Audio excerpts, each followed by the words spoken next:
Yes, I am in someone's basement. This is after Hurricane Ida came through. The back wall failed. There was previous damage to the wall. The homeowner actually purchased it from a flipper, which I'm finding to be the real cause of most problems because they are not repairing these foundations prior to selling them. And now he's got a mudslide in his backyard and lost his deck.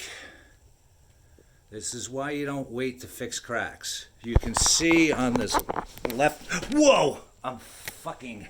Look at this. This is all the mud coming in. I am about knee deep in mud. There's my shoe. Standing on the wall. This wall here you can see is also buckled in.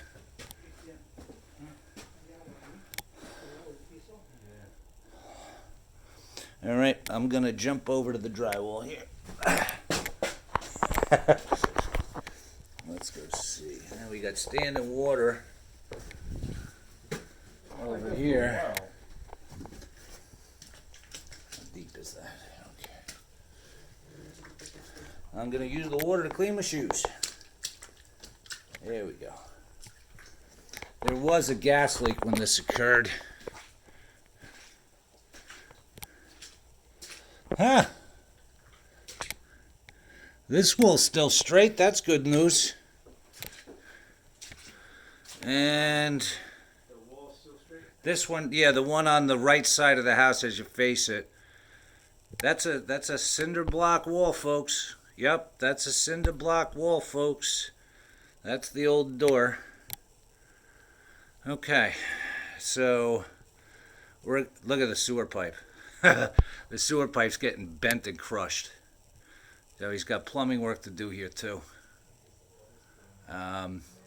So it looks like, just roughly, we're going to be jacking this house off, leveling it off. You can see how unlevel the house is already.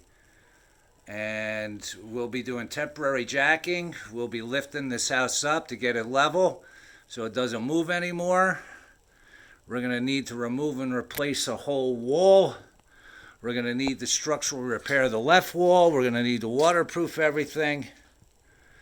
And we're going to need permits and engineers and architects and townships and everything else.